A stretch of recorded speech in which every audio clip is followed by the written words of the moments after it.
Hello दोस्तों, आज मैं आपको जो कहानी सुनाने जा रही हूँ, ये कहानी है माँ के जादुई पर्स की।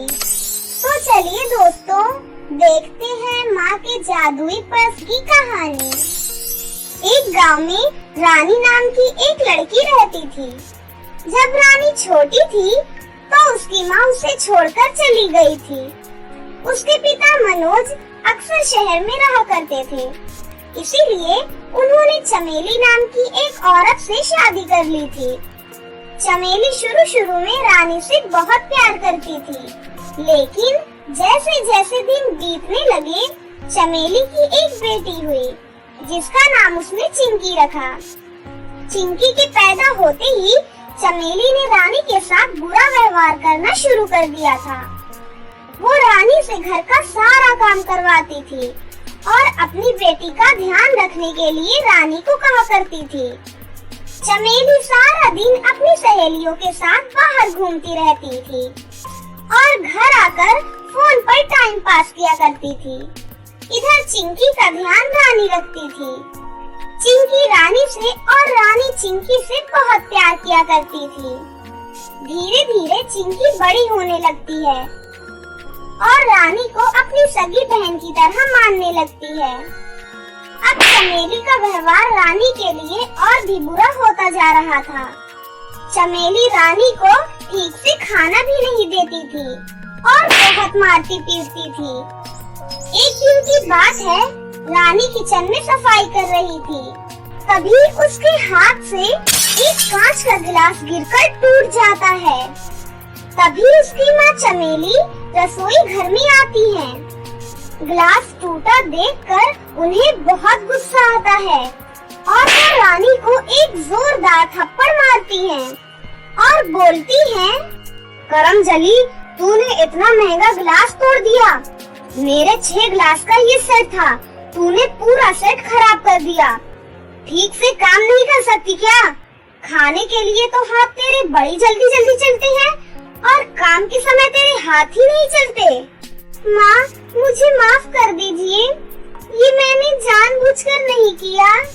तुझे इसकी सजा जरूर मिलेगी। आज से 2 दिन तक तुझे खाना नहीं मिलेगा, समझी? इतना कहकर चमेली वहाँ से चली जाती है। ये सारी बातें चिंकी सुन रही थी। उसे अपनी माँ की इन बातों का बहुत बुरा लगता है। रात होने पर रानी खाना बनाकर अपनी माँ के लिए लाती है। तुझे पता है ना, आज तुझे खाना नहीं मिलेगा, इसीलिए हमें खाना खाते हुए घूरना नहीं। जा यहाँ से अपने कमरे में जा, थोड़ी देर में आकर बर्तन साफ कर जाना। रानी अपने कमरे में जाकर रोने लगती है। थोड़ी देर बाद चिंकी थोड़ा सा खाना लेकर उसके पास आती है और बोलती है, दीदी, आप ये खाना खा लो, आपको बहुत भूख लगी है ना? दीदी, माँ बहुत बुरी है, वो हमेशा आपके साथ बुरा व्यवहार करती है। नहीं गुड़िया, ऐसा नहीं बोलते, वो हमारी माँ है। और बेटा, मुझे भूख नहीं है, ये खाना तुम खा लो। नहीं दीदी, ऐसा नहीं बोलो, मैं ये खाना आपके लिए लेकर आई हूँ। मैं माँ से छिपा कर लेकर आई हूँ, आप इसे खा लीजिए दीदी। चिंकी रानी के सामने खाने की प्लेट रख देती है। तभी वहाँ पर चमेली आ जाती है। अच्छा, तो महारानी यहाँ बैठकर मेरी बिटिया से खाना मंगवा रही है। तुझे कहा था ना कि 2 दिन तक तुझे खाना नहीं मिलेगा। फिर तेरी हिम्मत कैसे हुई खाने को हाथ लगाने की? नहीं माँ, मैं खाना नहीं खा रही थी। मैं सब जानती हूँ। चिंकी, तू मुझसे पूछे बिना इसके लिए खाना कैसे लेकर आई? मैं तेरी सगी माँ हूँ, ये करमजली तेरी कुछ नहीं लगती, समझी? बस कीजिए माँ, चुप कर जाइए। आप माँ नहीं हो सकती, आप तो एक डायन हैं। मुझे आपसे कभी बात नहीं करनी। आप बहुत बुरी हो, माँ के नाम पर चुड़ैल हो। आप मेरी सगी माँ हो ही नहीं सकती। रानी दीदी मेरी सगी बहन है। आप दीदी को इतना परेशान करती हो, आपको शर्म आनी चाहिए माँ। चिंकी की ये बातें सुनकर चमेली को बहुत गुस्सा आता है और वो चिंकी को एक जोरदार थप्पड़ मार देती है। नहीं माँ, आप गुड़िया को मत मारिए, जो सजा देनी है आप मुझे दीजिए। ठीक है, तो तू भी ले। चिंकी रोते रोते वहाँ से चली जाती है। तुझे खुशी मिल गई ना मेरी बेटी को मुझसे अलग करके? तू मेरे पीछे से हमेशा मेरी बेटी के कान भरती रहती है। चिंकी तो अभी छोटी है, मैं उसे समझा लूंगी, पर अब मैं तुझे इस घर में बर्दाश्त नहीं कर सकती। निकल जा मेरे घर से। लेकिन माँ, मैं अकेली कहाँ जाऊंगी? मैं तो यहाँ पर किसी को जानती भी नहीं हूँ। मेरी बात ध्यान से सुन। जंगल में एक कुआं है, उस कुएं में जाकर कूद जा। मैं तुझे 1 मिनट के लिए भी अपने घर में रहने नहीं दे सकती। निकल जा अभी के अभी मेरे घर से। चमेली रानी का हाथ पकड़कर उसे घर से बाहर निकाल देती है।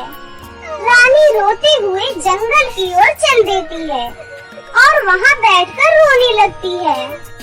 माँ, आप ही बताओ मैं कहाँ जाऊँ अब? आप तो मुझे बचपन में ही छोड़कर चली गई। अब मेरा कोई सहारा नहीं है माँ, मुझसे कोई प्यार नहीं करता। नई माँ ने मुझे हाथ पकड़कर घर से बाहर निकाल दिया। मैं कहाँ जाऊँ माँ? तभी रानी की असली माँ उसके सामने प्रकट हो जाती है। बेटी, तुम रो मत बिटिया। माँ, आप जिंदा हैं? आप अभी तक कहाँ थी माँ? मेरे पास क्यों नहीं आती आप? नहीं बेटा, मैं जिंदा नहीं हूँ। मैं तो एक आत्मा हूँ। मैं इस जंगल में ही रहती हूँ। जब मैंने तुम्हें परेशान देखा तो मैं तुम्हारी मदद के लिए यहाँ आई हूँ। रानी अपनी माँ को सारी बातें बताती है। बेटी, तू चिंता मत कर, मैं सब सही कर दूंगी। फिर रानी की माँ उसको एक जादुई पर्स का घर बना कर देती है। बेटी, ये एक पर्स का घर है। अंदर तुम्हें सारी सुख सुविधाएं मिलेंगी। तुम इस घर में जाओ और आराम से रहो। जब भी तुम्हें परेशानी हो तो मुझे पुकारना, मैं आ जाऊंगी। इतना कहकर उसकी माँ वहाँ से गायब हो जाती है। रानी जादुई पर्स के घर के अंदर चली जाती है और देखती है वहाँ पर सारी जरूरत की चीजें और अच्छा खाना रखा हुआ था। कुछ दिन रानी को घर में ना देखकर चिंकी दुखी होने लगती है और अपनी माँ के पास जाकर बोलती है, माँ, दीदी कहाँ है? मुझे नहीं पता, तेरी दीदी कहाँ मर गई? माँ, मुझे सब पता है। आपने मेरी दीदी को घर से बाहर निकाल दिया है। बताओ माँ, दीदी कहाँ है? मुझे मेरी दीदी के पास जाना है। चिंकी की ये बातें सुनकर चमेली फिर से गुस्सा हो जाती है और चिंकी को जोरदार थप्पड़ मारती है। मिल गई तुझे तेरी दीदी, अब जा यहाँ से, अंदर जाकर पढ़ाई कर, मेरा दिमाग मत खा। देखो माँ, मुझे मेरी दीदी के पास जाना है, नहीं तो मैं भी इस घर को छोड़कर चली जाऊंगी। तभी शहर से उनके पिता मनोज वापस आते हैं। क्या हुआ चिंकी बिटिया, तुम रो क्यों रही हो?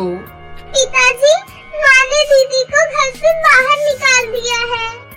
नहीं, ये झूठ बोल रही है, मैंने कुछ नहीं किया। नहीं पिताजी, मैं झूठ नहीं बोल रही हूँ। माँ दीदी पर बहुत अत्याचार करती है, उनको बहुत बुरी तरह मारती है और उनसे घर का सारा काम करवाती है और पता है उन्हें ठीक से खाना भी नहीं देती है। चिंकी की सारी बातें सुनकर मनोज को बहुत गुस्सा आता है और वो चमेली को एक जोरदार थप्पड़ मारते हैं। तुम्हारी हिम्मत कैसे हुई मेरी बेटी को हाथ लगाने की? मैं तो तुझे उसकी माँ बनाकर लाया था और तू मेरी बेटी पर अत्याचार करती है। दुष्ट औरत, मैं और चिंकी भी घर छोड़कर जा रहे हैं। अब तू इस घर में आराम से रहे। नहीं जी, मुझे माफ कर दो, मुझसे बहुत बड़ी गलती हो गई। मुझे भी अपने साथ ले चलो, मैं अकेली कहाँ जाऊंगी। चिंकी और उसका पति उसकी एक नहीं सुनते और उस घर को छोड़कर जंगल की ओर चल देते हैं। वहाँ जाकर वो रानी को ढूंढना शुरू करते हैं। तभी उन्हें रास्ते में एक जादुई पर्स का घर नजर आता है। वो उस घर में प्रवेश करते हैं। वहाँ पर उन्हें रानी मिल जाती है। मेरी बेटी, मुझे माफ कर दे। ये सब अत्याचार मेरी वजह से हुआ है गुड़िया। कोई बात नहीं पिताजी, लेकिन माँ कहाँ है? माँ नहीं दिखाई दे रही। वो माँ नहीं, दुष्ट औरत है। अब हम उसके पास कभी नहीं जाएंगे। नहीं पिताजी, ऐसा ना बोले, वो हमारी माँ है। चमेली बाहर खड़े ये सारी बातें सुन रही थी। चमेली को अपनी गलती का एहसास हो जाता है और वो उन तीनों से माफी मांगती है। फिर उसके बाद से सभी लोग खुशी खुशी जादुई पर्स के घर के अंदर रहने लग जाते हैं। तो दोस्तों, कैसी लगी आपको हमारी ये कहानी? अगर आपको हमारी कहानी अच्छी लगी हो तो इसे जरूर लाइक करें। साथ ही हमारे चैनल को सब्सक्राइब भी कर लें और बेल आइकन को दबाना ना भूलें। मिलते हैं अगली वीडियो में। धन्यवाद।